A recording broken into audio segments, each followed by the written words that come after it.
Oh, now chat checking in. What's up, runners? You know what it is. It is the morning run. Got a lot to talk about. We got Adam going to be on with us today. Russell takes a seat. A lot of stuff happening in sports around the world. It's the morning run.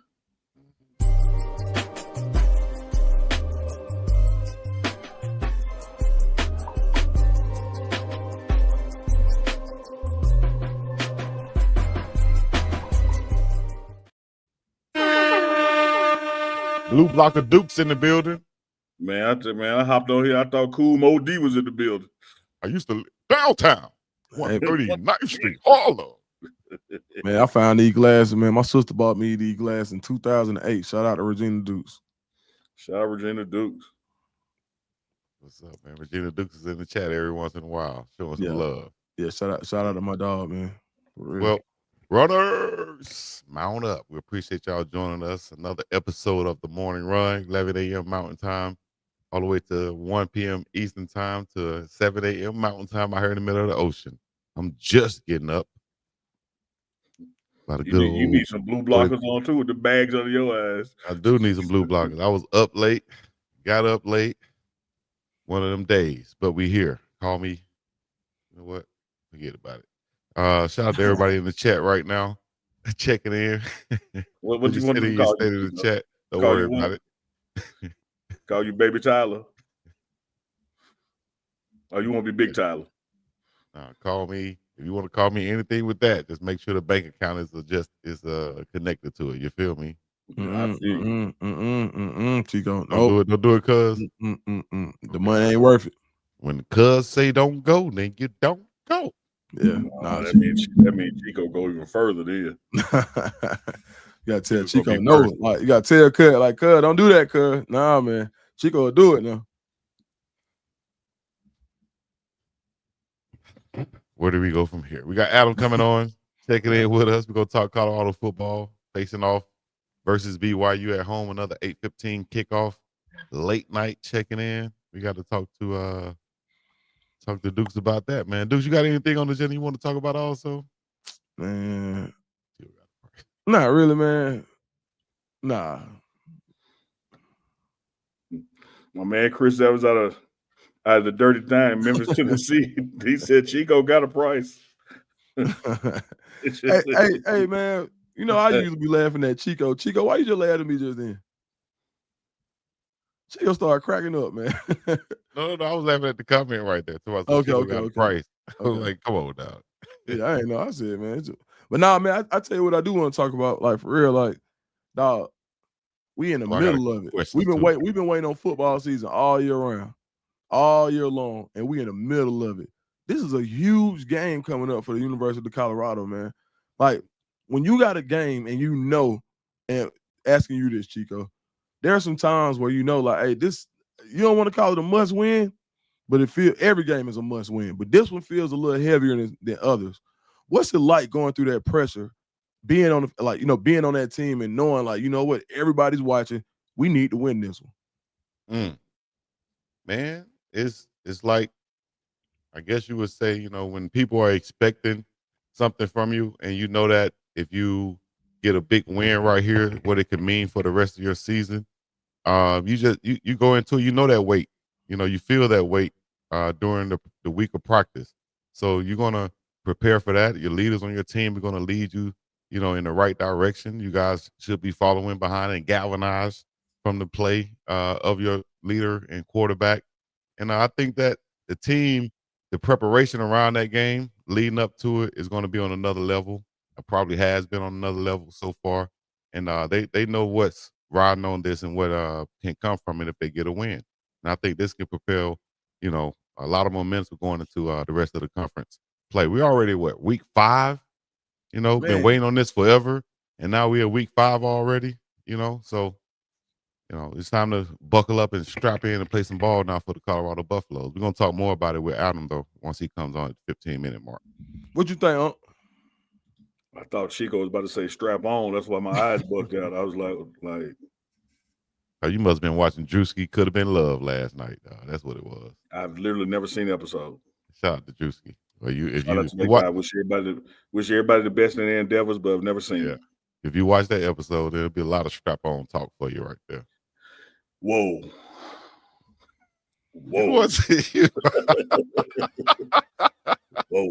Let's galvanize around the topic at hand. I feel like Pastor when I said I thought Smith, this was about you, what you were about to say, I didn't mean to tell you to keep saying it. Like, whoa. Oh man. Hey, I would tell you this, man. As Chico said, we got Adam coming on. We're gonna get into Colorado football deep and recruiting as well. That's and Philip Deuce to Scoop wheelhouse. But I say this, Dukes, to agree with you, right? The way the Big 12 has all this parity, and it's unlike the SEC in the past when you have like these one or two teams at the top and everybody else fighting for third, fourth. Anybody in this conference is really capable of being in the top two. And what that does for you from a mathematical standpoint, I'm taking football just out the window, just math. Every must win. Particularly when you've already lost one. We lost a conference game, against Houston. Most of the conference was still playing their non-conference schedule. Everyone else is just now starting to play conference games. We already have one down and we lost it. And so it just creates that math of where everything is, quote unquote, a must win, because every time you lose in one in September, that means you got to win one or two more in October and November because you run out of games. You're running out of clock. And I know that the goal for this team, as stated by the head coach, Coach Prime Deion Sanders, is to get to the Big 12 championship and then win that, meaning you got to be in the top two. We all know, just like last year and the years past, no one is going to that championship game undefeated. Like, that's not going to happen. Somebody's going to have a loss. It's probably going to be a 2-loss team versus a 3-loss team, if anything.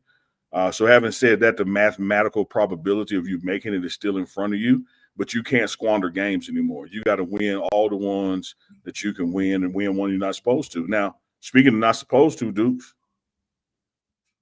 other than Wyoming, other than Delaware, we ain't been favored in the game yet. Not favored in this one. So when I say you got to win one you ain't supposed to win, hell, the way Las Vegas treat the Bucks, that's going to be every game. Man. Because on your path to a championship, you got to beat everybody you're supposed to beat, and you got to beat somebody you weren't supposed to beat, because that's how you flip the math in your favor. Right. And so this is that start of ain't no more games but conference games. So you don't have one like, oh, well, now the beauty in all this, too, is you get 2 bye weeks. We've yet to have our first bye week, so we got 2 bye weeks coming up. But I love the way this team has retooled. I totally understand what Coach Prime is saying when he says that bowl game was the bowl game. That has nothing to do with right now. But from a fan perspective, when you look at just the nuances of it, it is that extra motivation, because the last time you faced this team, they beat you. And they beat you in some ways that not only were fixable, I think they have been fixed. That says a lot, because we can speculate, right? But there's not a lot of people who got boots on the ground who actually see it, right? And so coming from you, man, that's got to be encouraging fact or opinion, take an encouraging take based on because we don't get to see it. If I were to ask you what part of the Buffaloes right now looks better than game 1, where have they grown the most? Where would you say that the difference is between now and then? You mean week 1 Georgia Tech, or going back to the Alamo Bowl? Let's go week 1. I would say from a confidence perspective. It's my good friend Philip Dukes, who worked in corporate America and manufacturing and knows about top grading. He also knows about proof of concept. And that sometimes you can be in these board meetings and have a great idea, but at some point the idea got to be tested and got to be measured. And you made some changes around the program going into this year. And when you look at what has happened from week 1 to now, that loss to Georgia Tech, I think this team absolutely believes in itself. I think this D line has what Coach Sapp wanted to instill, which was a pack mentality, versus an individual mentality. That if one of us eat, we all eat. Don't chase your stats, chase stats for the group. I think this O-line has proven that they can sustain blocks, get off blocks, get down the field block. Like they are one of the best O-lines in the nation. That concept has been proven.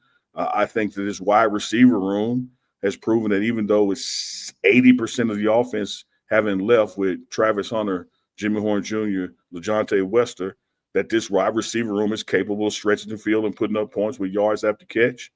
And we certainly saw last week what the confidence that the quarterback brings you with his legs and his arm and his thought process. So if I look at week 1 going into Georgia Tech was almost like hey, I think this is going to work. Like, yeah, I think we're better. I think we're a better team than last year. And now when you get to where we are going into game 5, you're like, no, we can. There was nothing that we did against Wyoming that was done just because they were Wyoming. Everything we did in that game, we did because it was us. I think you hit on one point that I think is really important, and that's what Caden the I guess the improvement of Caden Salter. What a game, right? Last week you saw it, but for somebody who's been around the game and some of the best quarterbacks in the world, what does it mean for a team to have a guy put up that type of performance based on the situation that he was in? Dog, again, man, that belief factor, that it's no longer hope. Ooh. It's no longer hope. I hope this works. It's now I know this is going to work. What you had a year ago and 2 years ago, for that matter, is you knew no matter what the situation, I know Shedeur Sanders and Travis Hunter can get us out of it. When you're coming into this season with your new quarterback, you don't know that. Right. When you look at the accomplishments, across the season and look at just this last game, this team, let's start with the offensive line. This team knows from an offensive line standpoint, if we get his brother a chance, he got us. Adam, what's going on, big dog? Hey, guys. What's going on, bro? I'm up in Big Dog, and I don't see him on here, so somebody's got to do it, I guess, right? Yeah, well. I see you, baby. I appreciate you, Adam. There he is. Yeah, how you guys doing? I'm sorry I missed out on White Guy Wednesdays. They've been doing interviews on Wednesdays, and it seemed like a good day to do it during preseason camp, but now it's not so much. So maybe we got to readjust. Nah, man, we love it, man. Adam, I was going to ask you the same question. What's the biggest difference that you've seen between Colorado week 1 and now? Week 1 to now is figuring stuff out. It's been incremental, and I think that Houston game was a shock to the system. We were pretty optimistic the last time I was on with you guys going into that game. And Houston was a better football team than maybe I anticipated going into that. And they're probably going to go 4-0 after this weekend. So that's a better football team than we anticipated. But figuring out the quarterback position, I think things fall in line after that. And that's what's going to happen here the coming weeks. There's still quite a bit to figure out, especially defensively. But what I've said from the very beginning is that you've just got to hang in there. You've got to try to find a way to have one more point on the scoreboard than the other teams. September, October, by November, I think the depth of this team is when that's really going to show. So you just got to find a way to do that. And this Saturday is one of those weeks because I don't want to use the moniker PTSD, but I mean, I can't get that Alamo Bowl out of my head. That's a tough one to get out of your psyche, trying to predict this football game. I can go for that. I do want to know this from both of you guys too. From last week, seeing what Caden Salter did, what impressed you the most about that performance? His decision making and sticking with his decision. I think that when you saw him play against Georgia Tech, there were some opportunities he did not take, whether it was to run or to pass. And I think it was him overthinking it. I think it was him, not understanding and grasping that you were brought here to be yourself. And we know that what you were at Liberty, and we want you to do what you did there here. And so don't try to prove to everybody in Folsom Field and the national TV audience that you're a passer. Don't try to prove to anybody that you're a runner. Take what the defense is giving you, make your decisions, and stick with them. There were many opportunities out there where green grass was in front of him, and he was, seeking to make a throw down the field instead of taking the first down with his legs. And then you can reverse that. The same thing happened in the opposite direction. I think what you saw, though, against Wyoming was him making the decision and sticking to the decision. Again, that offensive line gave him plenty of time to do that. And so when the play would break down and he saw that first down with his legs, he would take it. Or if he saw a man downfield with his eyes still up, he would throw it. When Case Salter makes a decision and sticks with it, you can trust that it's going to be a favorable outcome the majority of the time. Adam? Yeah, you can't go away from that. That it was the decisiveness, and Neely put it very well. It was I'm going to make a decision, I'm going to settle on that, and I'm going to make a play.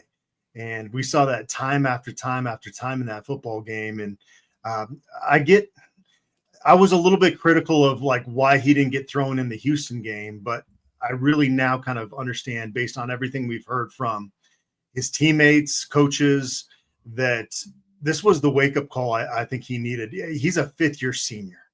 You can't be indecisive out there. That's if you throw Juju out there for a series, like you understand that. That's part of the process of growing. But Caden Salter was brought in here to be a killer, and he was a killer last Saturday night.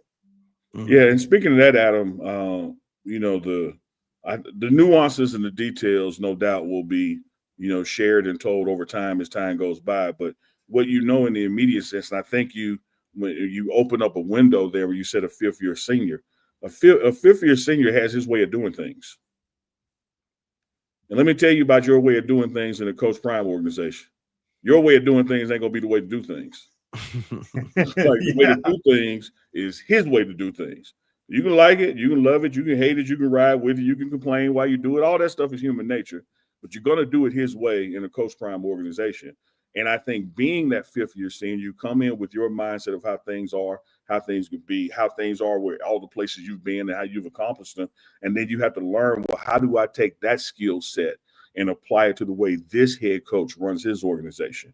And I think that was the wake-up call. And I think they're now both on the same page. And you see what happens, when they're on the same page from that leadership standpoint, being that example guy, believing in yourself, trusting yourself in your decision making. I understand what you're saying, Adam, and I'm with you in that sense. But I know this about the Houston game. At the kickoff of that game, Coach Prime went with the quarterback that was best situated to get us through that game. Now, that doesn't mean arm or legs or whatever. That means just the totality of it. And that changed by the time the next game came. And I think now what you have is it's solidified who the guy is going to be because the guy has embraced the Coach Prime way of doing things. When we talk about football and we see it from a social media perspective, a lot of times, of course, the blame goes to the play calling. What did you? And it's easy to go to the play calling, but let's start here. What did you guys like about the play calling last game? Just the flow of it, man. It was. But I think a lot of that goes back to the execution of things, that Caden Salter was getting comfortable and it was putting Wyoming's defense on its heels a little bit. And then it kind of just rolls downhill from there. You see that both sides of it, when a team gets rolling against Colorado defensively, they're scrambling, and to be able to do that to another team was a good sight to be seen for Colorado fans. Less horizontal stuff. But when they did it, it was successful on Saturday night. It seems like when it's more situational versus kind of the basis for your offense, that is where this offense is at its best. But it was one of the more aesthetically pleasing games, I think, for Colorado fans to watch here in recent memory. And I was telling somebody yesterday, it's kind of hard to just put it on stats or anything like that. It's just kind of, sometimes it's an eyeball test.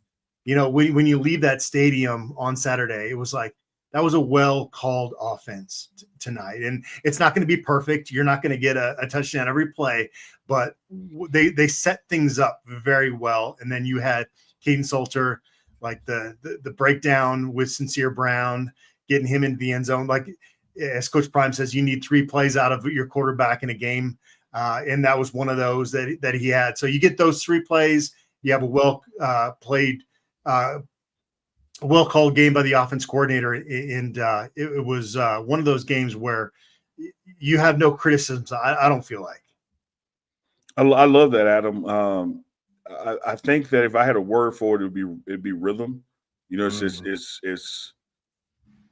It's hard to dance laying down unless you're doing another kind of dancing, but it's hard to dance laying down. And what Salter did with that offensive line, he was upright. And because I'm upright and not running for my life, now I have a rhythm. Now I have a flow. Now I'm seeing the field. I'm making my progressions. I'm not just forced to go to the first thing I see, whether that is running or checking it down. So again, shout out to that offensive line for that time. And I think all of that aids the offensive coordinator. That now he's in a rhythm because I'm either staying with or ahead of the chains. And the thing about it is we still have some things to clean up on that first down effort and even that second down effort. But it went much better against Wyoming than it did against Houston. No, you had two different quarterbacks, but as a team, it went much better. And I think that put the coordinator in the flow. That put the offensive line in the flow. That puts the quarterback and receivers in the flow. No one's out there panicking. You talked about that Sincere play that broke down. It was so smooth, it looked like a design play. You had to really look at the nuances and know, like, oh, no, that wasn't called. That was Rescue Rangers. He followed Caden Salter to that side of the field. You run with the quarterback whichever way he's running so he can see you and doesn't have to throw across his body. But all of that took place because of the rhythm of the calls. And the calls had rhythm because the calls were successful. Coach Prime said at the post-game presser, this wasn't a Wyoming playbook. These were the plays against Georgia Tech, Delaware, whoever. They were just executed. And success breeds success, Adam. Like when it's working, it's going to keep working. When it's failing, it's going to keep failing. Somehow you got to get yourself out the hole. And the best way to get out the hole, like my old man told me, is put the shovel down, stop digging. You can't dig your way out of a hole. And I think we learned that from this Wyoming game. Do what is working instead of trying to force some things that ain't working. Yeah, when we talk about rhythm, and I kind of glean that from both of you guys' responses, how do you get rhythm defensively? What do you want to see rhythm like rhythm wise from Colorado defensively? Because usually the offense sets the pace, but we all know that there's some things, some things that you would want to see from Colorado's defense. How can they get it to be to the point where a lot of people feel like the offense is now? What needs to happen in this game? Got it. Yeah, I think they are still kind of figuring out personnel on that side of the ball, and injuries seem to have mounted. I know running backs got hit this week, but kind of defensively has been hit a little bit by that the last couple of weeks. I think they still are looking for the Cameron Simlin Craig type leadership on that side of the ball, the guy that is going to be the coach on the field. And they've got some candidates there. I know Arden Walker is a guy that's done such a great job leading, but he's an edge guy. It's kind of tough to lead from that standpoint on the field on game day. They need a linebacker, a defensive back to really step up and kind of take charge of that group. And where, we've kind of seen with some of the stuff offensively of just not accepting anything less than what their standard is. I think they're still searching for that defensively. Oh yeah, we have been saying a word a lot the past 4 weeks, and I love the way Adam avoided it, and I want to avoid it. But damn, I got to say identity, and I hate the word identity in the football team because success is what gives you identity. And the fact of the matter is, man, we have given up just too many big plays at the wrong time. We have failed to get guys down on the ground at the initial contact. So there's some fundamental things such as tackling that has to be done. But I'm with you, Adam. That leadership has to come from that secondary part. A guy that's back there seeing it all. I love a healthy Taufik and what he's doing back there now, in helping Stoudemire. But I would love to see what we have seen glimpses of from French and Tay out of Memphis is just that consistency of playing at the same level each game. And being vocal out there, not just vocal on the field and calling out what you're hearing through the green dot in your helmet, but also leadership on the sideline. I think one of the things that we saw with Cameron Silver and Craig was not just out there on the field. When they went to the bench, he was coaching. When we go to the locker room, he was coaching and motivating. So I think that leadership quality, has to develop with somebody stepping up to that place. But the biggest thing for me is for this particular game, knowing what happened the last time where the word on the street was you just got out-wheeled, out-physical, we got to hit him in the mouth, hit him hard in the mouth, hit him early in the mouth, and set the tone that we're not pushovers. Everyone who comes here expecting to be able to run the ball. We have to take that expectation away from them early. Do you guys feel like run defense is a mentality, or is it more so of an execution type thing? A lot of people feel like, when stopping the run is an effort thing, but I see good effort from the defense. How do you feel like some of those holes get plugged? Yeah, it's both. It's both, yeah, right? Yeah. No, I just was going to say it's both. It can't be weighted heavily on either of those things, and I think at times we've seen both of those things maybe not at 100%, and if it's at 75%, it's kind of like the O-line. Run defense is kind of like the O-line, where like you got to have everybody doing their job, and if one guy's off, there's a potential for disaster, and that's kind of what it's been. But I really do think that we saw a little bit more of that tribe mentality that Robert Livingston tried to instill in this defense last year kind of show itself in that first half against Wyoming. I know Wyoming's offense is not is the furthest thing from a juggernaut, I guess is how I'll put it. But you saw a little bit of that mentality, I think, showing itself last week. And going back to what Neely was saying with Tawfiq Byard, I think he's starting to set a little bit of a tone too, coming up from the safety spot, and those guys up front are kind of feeding off that a little bit. Yeah, it's almost like we're just pulling out the football 101 manual and doing this coach talk, but it's just legit. Like there's some things we just got to flat out do better. No excuses for them. When you talk about the will of wanting to stop the run and the execution and being there, we can't leave out another word. Chico played linebacker and tight end, and that's technique. You got to wrap up, man. A lot of times we think, okay, well, he's at the sideline. I'm just going to go over there and shoulder him. Next thing you know, he's tiptoeing down the sideline, picking up another 10. Hit the guy, yes, but wrap up and bring him down. That's just the fundamentals of football, and you got to remember those. And Coach Prime has been doubling down on it in practice, like, hey, stop reaching, get there with your chest, then wrap around the guy, then pull the guy down. Like, it's fundamentals to this thing.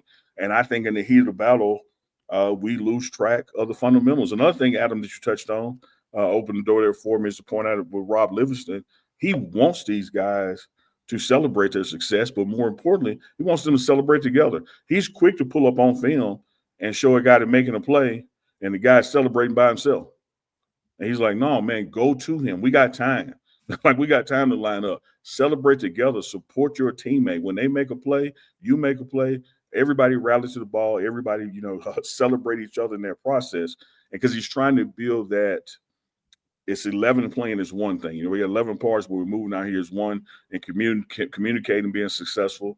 But this is the game, Adam, as we go into just nothing but conference play, that we really are going to be whatever we are. If we can hit, wrap up, bring down tackles, stop the run, and that's what we are. If we fail to do it like we've done in the past, that's what we are. Because sooner or later, you are what you keep doing. We keep making excuses and say we got to clean this up or clean it up. But at some point, this is what it is. And we're going to find out Saturday night. This BYU team is going to be that litmus test, I think, for this program going forward. Most definitely. BYU has a starting left tackle that played at Colorado, big Isaiah Jota. Remember him? He's going to be playing. So, guys should know him and not be in a situation where they are afraid. They should know him, feel like I faced him in practice before. That's how I feel when you play against somebody that's a former teammate. You're like, I know him, dog. I'm not going to let him get off on me today. I'm going to find a way to win. So I think that'll be an interesting matchup to watch a guy like Jota versus London Merritt and Arden Walker. And Quincy Wiggins and them. Twin. Like, I hear you, Chico, and I totally understand what you're saying. And the other guy gets to say that too. He's playing his former teammates. But in this particular situation, I like my edge rushers compared to their tackles. So we just got to, again, stop the run, earn the right to rush the quarterback and get to the quarterback. And then we got to play again, Adam, that sound technique, because much like Georgia Tech, this guy wants you to come after him so he can run. And so you got to say gap sound and be patient and not flush him so much, because you could be flushing him to just green grass. This Bachmeier wears 47. You don't see many quarterbacks doing that. So he's got a different mentality coming in just with that jersey that he's wearing. He's like going to put his back too. Yeah, they actually offered him a scholarship before Juju committed, obviously, but they were recruiting Bear Bachmeier a little bit, and actually his older brother that played at Boise and or was it Wake Forest, somewhere else that was pretty successful, Hank Bachmeier, Colorado, way back in the day, recruited as well. So the Bachmeiers have decided to go elsewhere, and now Colorado's got to find a way to shut him down. But it's going to be a difficult test. I don't think he's quite as dynamic at this point as Haynes King, because he's just a little bit more experienced and savvy. I still think this is somebody that has not gotten tested. Bachmeier, I'm speaking of, that they played 3 teams, with East Carolina maybe being the most difficult. And so this is going to be a new test going into Folsom Field in front of a sold-out crowd. See, I think if you're Robert Livingston, you try to do anything you can possibly do to rattle a freshman quarterback, because I think that's possible this Saturday. Let me tell you this, Adam, Chico, Dukes to Scoop, chat. There's a mantra in the building, right? And it has nothing to do with this season. It's last year, it's the year before. It's Coach Prime since Florida State when it comes to doing something as a team or as an organization. And he will tell everybody around him to live with this in mind. Don't let it be me. Right. Translation, don't you be the reason that something doesn't work. So go into any situation like, what can I do that if this goes awry, ain't nobody going to say, oh, Adam did it. Oh, Neely let us down.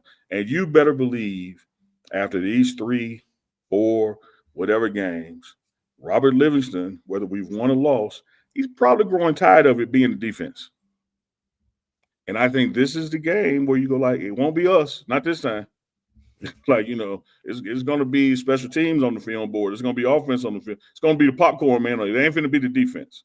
Like, we're going to shut this shit down. We're going to do it right, from start to finish, and we're going to put ourselves in a position to help the offense versus hinder the offense. And I think they have taken their personal, whether, again, we beat Wyoming, but look what happened during the game. We gave us some cheap stuff, some deep stuff that kept them in the game, and that's not something you can do in conference play.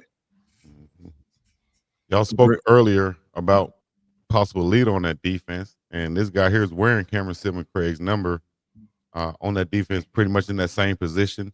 Taufik Bayard, 20 total tackles, and he's leading the Big 12 safeties in solo tackles this season so far with 17. I think he has come on and really lit a spark on that defensive side of the football, making tackles in the backfield, tackles for loss from the safety spot. Talk about Taufik, and could he actually be that leader on the defense side of football that we need?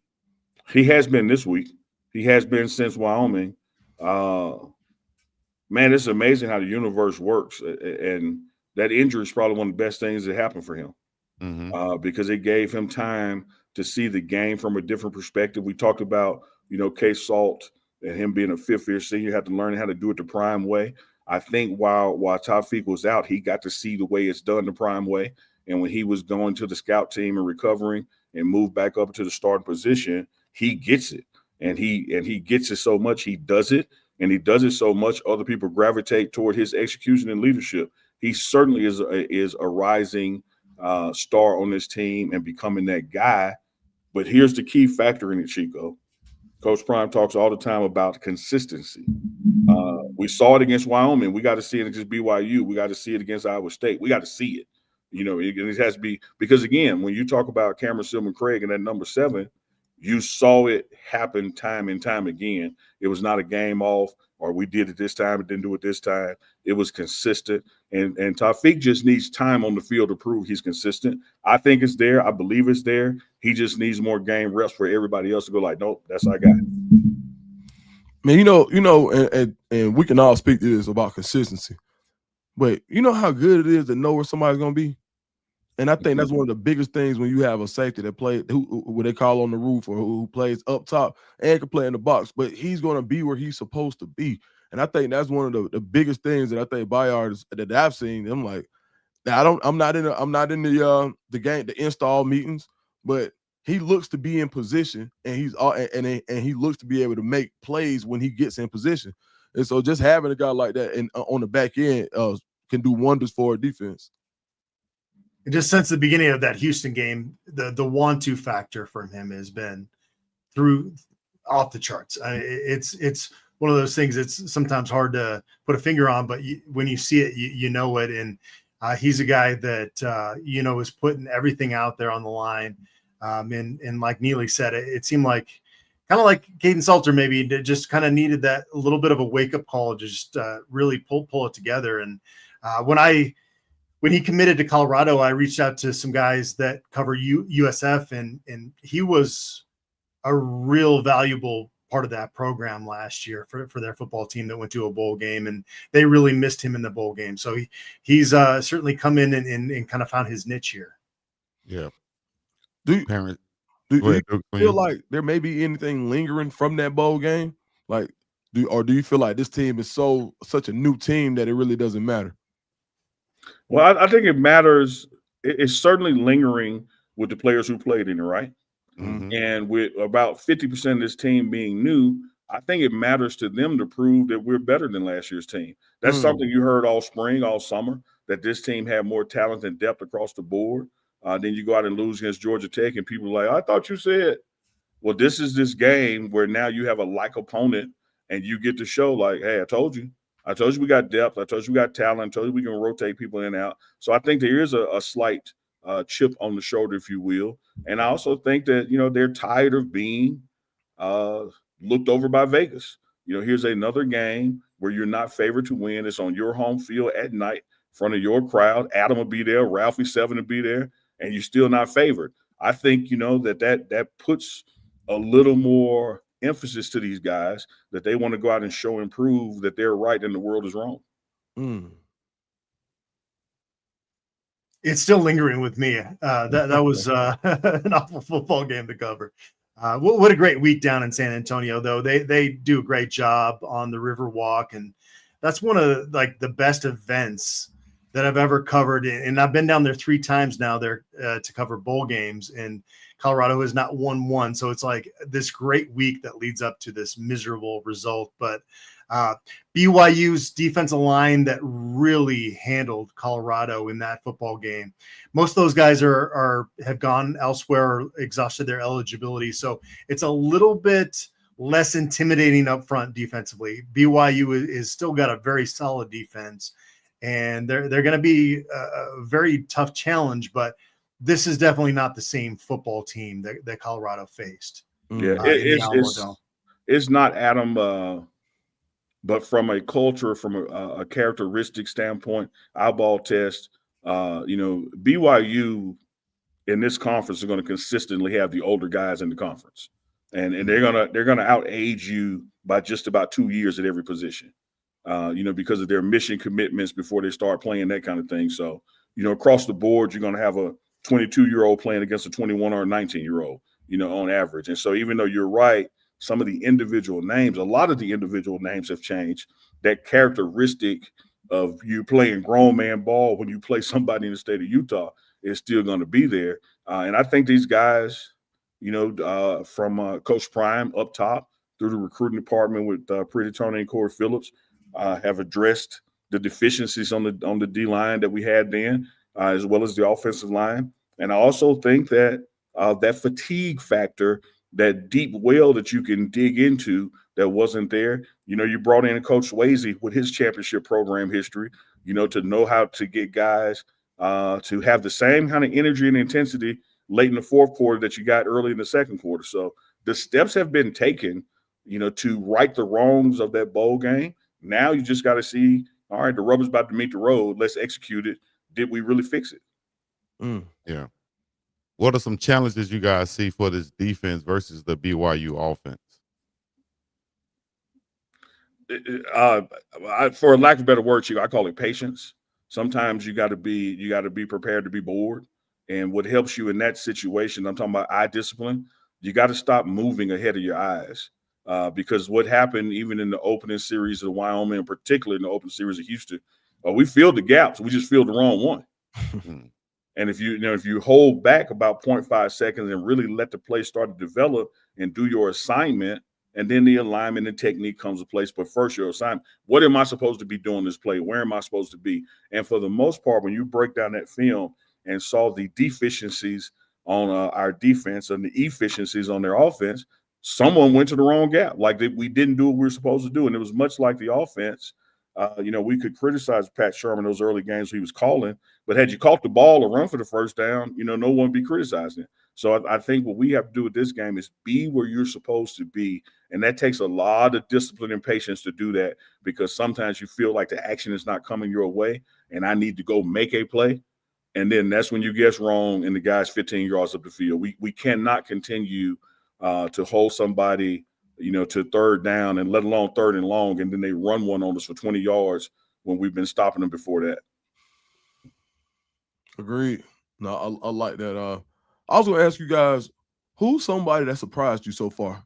And you got 4 games worth of data. Is there anybody who you say, you know what, I didn't know this was going to happen the way it did, and you're glad to see it? And is there anybody that you would want to see maybe take a step this week? I'll say surprise would probably be the 2 freshmen on the ends, and the way they've been playing and actually been playing together, tag teaming off that end, and the maturity of those guys, their body look, college ready right now. I think it'll be those 2 guys. And as far as stepping up, that would be the cornerback, and a guy like Tion Parks coming in to play this week on the opposite side of DJ McKinney. Both of those guys, I want to see them play, whether it's man or zone. I want to see them step up, and hopefully we get a turnover this week. That'll be huge. Yeah, I want to slightly shift from the word surprise, but it's like we said earlier, Dukes, proof of concept. And so it didn't surprise me because I saw the work. But most of the experts will tell you it takes 3 or 4 games for an offensive line to gel. And the gelling of this offensive line, really game 1 has been my pleasant surprise, or my pleasant, like, oh, man, it did work.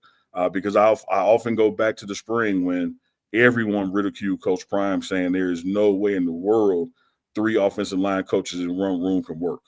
Like this is, what is he doing? Like, this is unheard of. And the guys that were recruited in, the guys who have gotten better and done the work over the summer, when you look at this 5 to 7 rotation they've been doing out there, and you look at the time that Salt has to throw the ball back there, I mean, he's back there baking cakes. He had time for me to shave my beard and for Adam to grow hair. Like, he's chilling. And that's all a testament to the work that the offensive line has put in. Because I'm telling you, dog, if this offensive line played in Alamo Bowl, not only we win it, we were not even in the Alamo Bowl because we've been in the Big 12 championship. The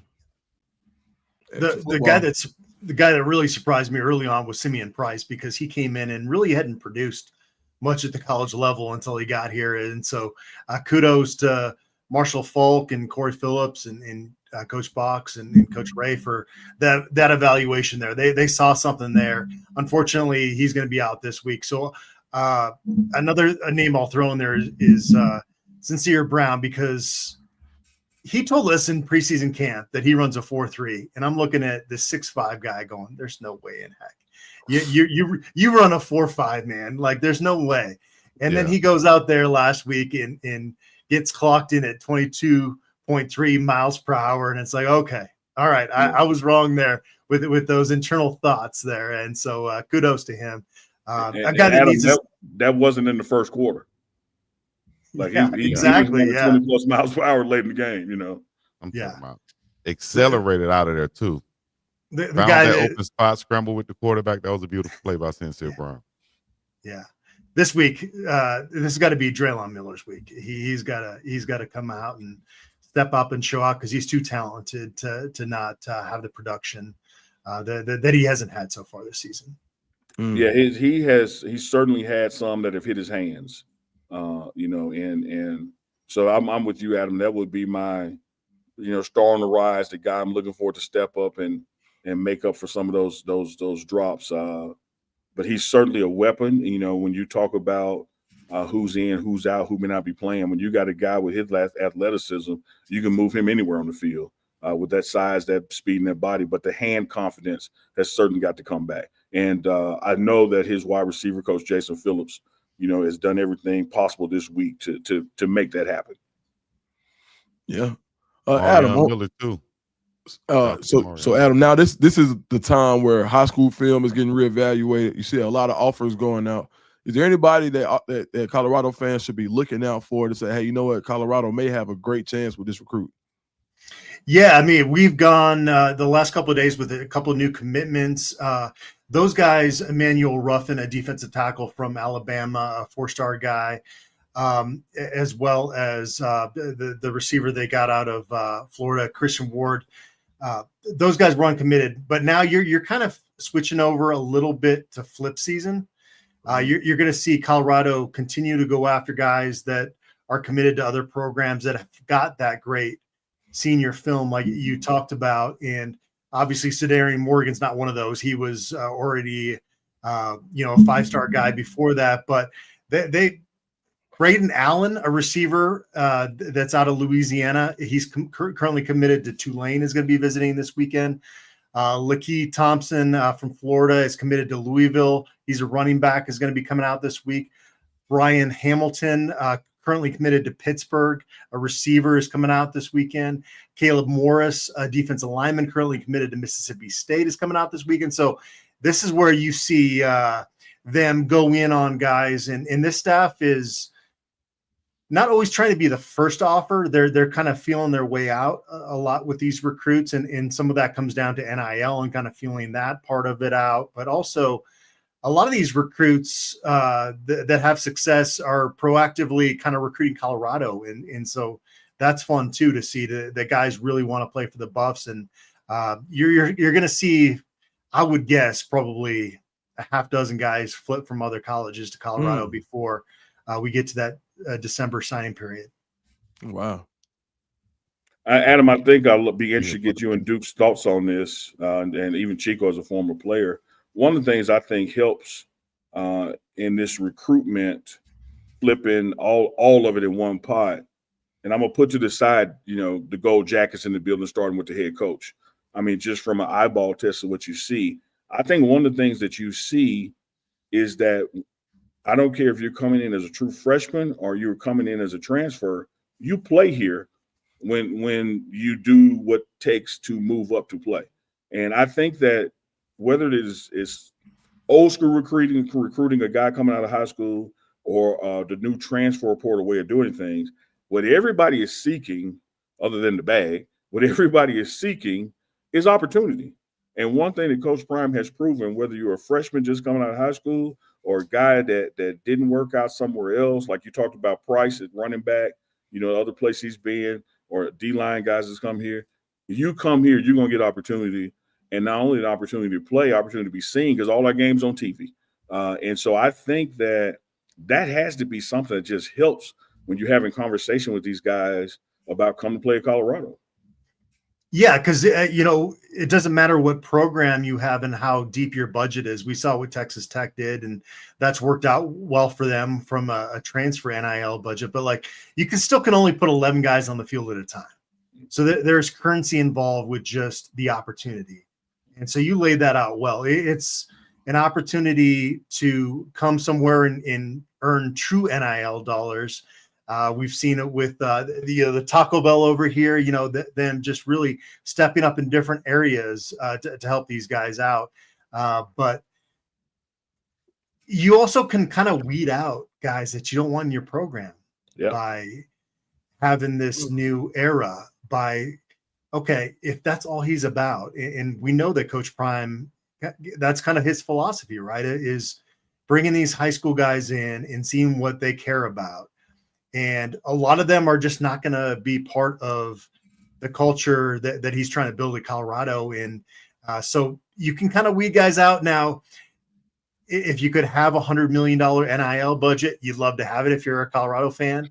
I'm not trying to say that's not important, but there are some ways you can kind of circumvent that. And we've seen parity more in college football now, even in this NIL era. And again, it goes back to that initial point of you only can put 11 guys on the field at a time. Adam, I was smiling because I had a crazy thought, and I was like, man, I don't know if I shouldn't say this is too crazy. This is Chico kind of crazy, but you mentioned it, so I got to say it.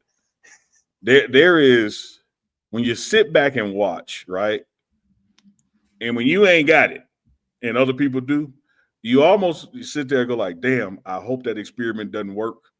And what I'm talking about is that Texas Tech money. Yeah. And because here's the truth. When you look at the Big 12 and where these schools are located and who these schools are, the kind of majors and degrees they produce, et cetera, they got an upper hand on their cash down there in Texas with their oil and energy money that other places ain't got. And ain't finna get no time soon. That's just the reality of capitalism and the dollar.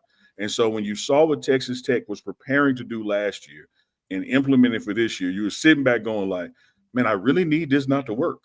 Because it's Jay-Z didn't get Beyonce off his looks, brothers. That's what I'm saying. And so you need, but guess what, y'all? It's working. Yeah, it's working. Unfortunately, yeah. I hope you don't get it. Those Texas Tech fans hate me too. I got hit with a Zin can on the back of the head. Neely, you were down on the field way longer than I was in that game, man. Like when they came out with that ruling that they were going to ban them from doing that throughout the game, I was so happy, and I put out a message on social media, and I had to block like 250 Texas Tech fans. Man, they were coming after me. They real deal, man. I'm gonna tell you this. They are some damn experts in their marksmanship. Like, I don't know how you could accurately throw a tortilla, but they could do it. They figured it out. Yeah. They some engineers or something down there. They know how to ball it up with stuff and get the right kind of angle. That's their thing, right? And somehow it is allowed. I don't understand. But it got so bad, even their head coach had to say, all right, y'all, come on now. Yeah, it was crazy. Shout out to him, though. Adam, hey, I wish I had some of that money.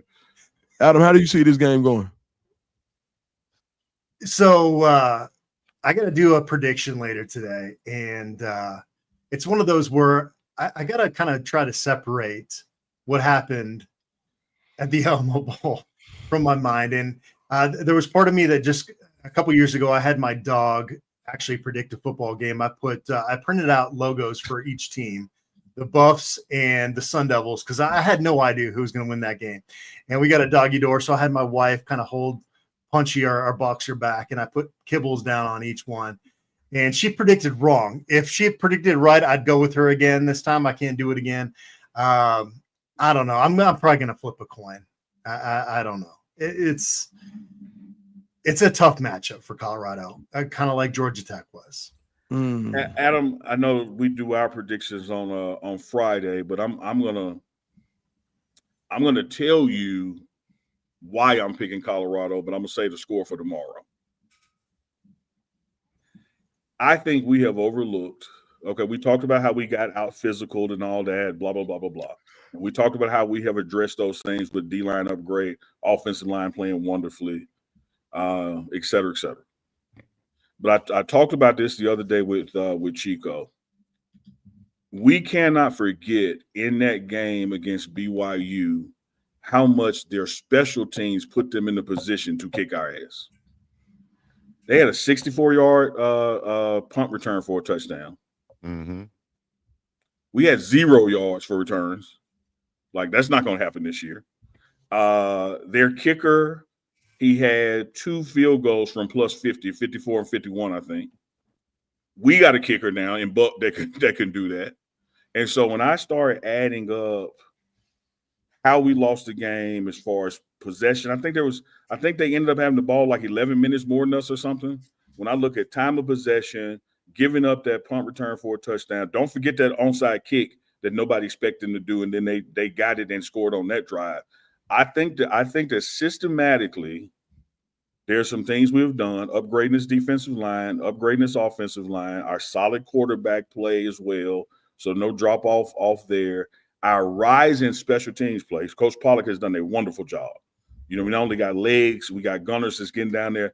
I mean, just think now, how many times last year Old Mate kicked the ball to the 3, but nobody ran down there fast enough to down it at the 3. Mm. And Caleb Mathis is getting down there every damn time and stopping that ball. I just think that flips it toward us, Adam, and I ain't even gotten to Ralphie and being at home at night. Yeah. How the heck is Damon Greaves figured out that technique of where it hits at the 1 and bounces back? It seems like it defies. I don't know. That guy's damn good. Well, you know what he said? They in Australia grow up punting the ball, kicking the ball. We grow up throwing it. As we throwing it, they're kicking it. So I think it's just natural for them to do it the way they do it and to drop kick it like that. Yeah, I think that in all 3 phases of the game we have improved and could play a better brand of complementary football than we did last year at the Alamo Bowl, and we're at home. So I like our odds, Adam. I like our odds. How many rushing yards did we finish with? Colorado finished with last at the Alamo Bowl versus BYU. Let me pull it up, Chico. I bet it 2 total. I got it right here for you. Yeah, 2 total rushing yards. I remember it not being over 10. Now let me also point out. Gracious, of course. And I'm not trying to excuse it. So when Coach Bryant hear me say other than that, don't slap me, Coach. You have to keep in mind that sacks deduct from rushing yards. Right. And that's why I'm still saying, man, this offensive line that we have now, what is Salter get sacked one time the other game? For 14 yards. He would have had 100 yards rushing if it wasn't for that. Yeah. So I think we put it all together. Yeah. Stopping the run versus that big running back, LJ Martin is his name. Yeah, he's a nice running back. You have to stop him from getting going. Also got to, like Uncle Neely said earlier, that eye discipline, especially with the tight ends and the misdirections that they like to do back there. That's going to be key. Don't let them get those big plays, wheel routes, throwbacks to the tight end type deals. Play sound discipline football on defense. I think we'll be fine there. 35 minutes in the Alamo Bowl as far as time of possession for BYU versus 24 for Colorado. So that was key also last game. I said about 11 minutes. Yep. And some things hurt so bad, Chico, you remember them. Final. Yeah, I remember that shit. I was like, that hurts.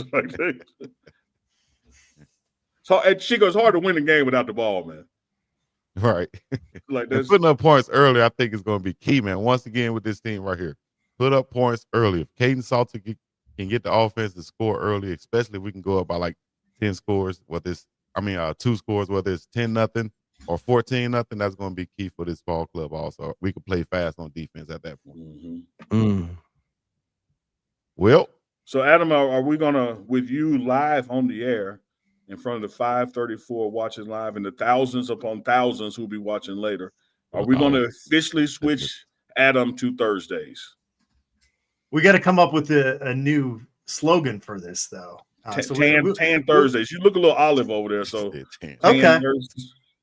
Yeah, I got a little Greek blood in me, so we can roll with that. Shout out to Petros also with Goonsville, GV. Speaking of Greek, my buddy. Let's do it. Right. Yeah, I really enjoy coming on with you guys. Thanks for having me. And we appreciate you. It's always you coming, man. Next time we're gonna probably blur out your shirt if you wear that again. Don't need no hateration or no holleration. Deuce got on champion. I'm watching Public Enemy. Chico got on Gooseville, and here you come with a big dog shirt. Like, man, what is the coldest one out here? That's why he got more swag than you and I put together. I can't put Dukes in that shirt. Is so cold, the man whose name on it don't even wear it. Neely, you got some airtime though late in that game on Saturday on the TV with some Uncle Chico advertisement. That's free advertising right there. I got a model to wear my clothing. You know what I mean? Yeah, I try to put my arm where you don't see the Chico though. I just got to walk around like that. Crazy. Hey, Adam, thank you for joining us once again. Shout out to your main man, your partner, William Gardner, also. You will salute to him. He'll appreciate that. Yeah. For sure. All right, guys. Appreciate you. We'll see you. All right, Adam. Thank you. Keisha said Adam looking a little light skinned. All right, Keisha. We come on here flirting with Adam, Keisha. I know. As bad as you do, Keisha, love, I know you ain't trying to tell her to stop. No, you holler at anything to come around. That's a lie. I'm just shouting out Miss Liz. That's all. Adam got Miss Liz. That's what I'm shouting out. And her great photography also. Shout out to her. Exceptional. If you guys want to make a bet on the game or, want to bet that CU going to cover that spread, do you have something they can do? We got a little something that. Yeah, man. They need to make that account at MyBookie. If you use the MyBookie.ag, remember to use the promo code TMR. If you go to like our pages and hit the link, that direct link already has the promo code built into it. But if you go to MyBookie.ag, make sure you create your account, use the code TMR. That's the morning run. Hey, man, look, because I'm telling you what's going to start happening, y'all. Go ahead, get your account. Get ready to fund your account because starting next week, October 1st is next Wednesday, when Duke start breaking down some of these odds and giving y'all some of these tips, man, don't leave that free money out there. I know I'm going to be on it. I done signed up. I'm ready to go. I'm locked in. You feel me? I thought I wasn't going to be able to do it because a lot of other places, apps or betting apps, whatever you want to call them, they don't allow us to bet out here in Hawaii. This one right here, though, I'm on it like I own it. Hey, Chico, Dukes, me and Dukes talk about spades all the time. I'm just a brother from West Jackson, man. Sometimes I just keep it simple. What I love about MyBookie.ag, when y'all go to that site, put that TMR in, they got squares. You got it all done. Yeah, they got squares. You can play squares. What's squares? Squares is where Chico is hood gambling at the barbershop where you put the two teams, you deal out cards, you put the numbers, you pick your squares, and then when the numbers are filled in, if the score matches your number, you get paid. Oh, you could do like the hood gambling on the paper. That's what I just said. Look, yeah. Or the employee gambling. Yeah, that's what my employees used to do when I was the manager at the warehouse, like Duke said. They used to come in there gambling all that money. Chico, you want a number? I'm like, number? Finally started taking it, but yeah, so MyBookie took my money. MyBookie.ag. Make sure you create that account. You use that code TMR. They got all the legs and the parlays you want. They got squares. They got ups, unders. Like it look. But yeah, get ready. Get ready for Deuce Scoop. He's gonna be coming with it. Come on with it, Powder. Well, I'm gonna be right there. Boy, you crazy. All right, man, we're gonna get up and out of here, man. Y'all make sure y'all find us on social media. Follow all three of us as soon as you get a chance to. Uncle Neely, Big Dog Chico, Deuce the Scoop. Thank you guys for joining us. Appreciate Adam coming on each and every week. We'll be right here. Yeah, tomorrow's the pregame show morning run. So we're gonna go through in-depth look in and do some of our personal predictions and outcomes for the score. I mean, you tell them Carlton Miller. 500 people watch, hundreds who likes. Man, hit the like button, y'all get out of here, man. Hit the like button. Like button free, man. I can't believe that, man. Y'all come up in here, don't even wash your feet on the rug. Close my goddamn door. Letting all them flies in. Air conditioning the whole damn neighborhood. They said Chico sound like Ike Turner. You heard it? You saw that? Say, hey, boy, he ain't like nobody messing with his Keisha. Nothing like Keisha. What you doing? Keisha just said the man looked light skinned. Chico balled his fist up like, damn, Ike. Yeah, that's it. Just describing him. She wasn't trying to holler at him. No, that let you know. I'm glad, Keisha. I'm glad he showed how he really feel about you. He talk about you. He really do. It's in me, not on me. Nah. Ain't doing all that, boy. Hey, you know, as a 6-year-old kid, he watched his uncle beat up a dude who just came to see one of his aunts. So yeah, we ain't play those games, dog. Come on, dog. What's wrong with you? That's disrespectful. Yeah, that's it. So that's disrespectful. A man can't come over there like he just hell no. She got to go to Hill. You better. do something. Make sure I don't see it. You ain't finna do it in front of me. What? What we doing? Yeah, so y'all back on. So Chico is up. You and Keisha back up? Hey, you know, we keep things private around here. You know, it's just, you know. Respect though. Yeah. All right, we at 200. MyBookie.com. Go get you some. MyBookie.ag. MyBookie.ag. Get it right. MyBookie.ag. Get it right. Right now. Mm-hmm. Hit the link in the chat. It's in the chat right now. Just scroll up till you see the link. Hit that link. All right. We got if you hit the 200. link, the TMR code is already in. If you just go to the regular website, be sure and type in TMR when they ask you for your promo code, because they're gonna throw you 500 now. Yeah. Like we look, you think we just tell you to type in TMR because like we TMR? Like, no, we're trying to put $500 in your hand. Yes. Use it. All right. Duncan Shun, Peterson. We're gonna be up and about here. The morning run. TMR. You heard me? He's in the Middle East. You be shoot.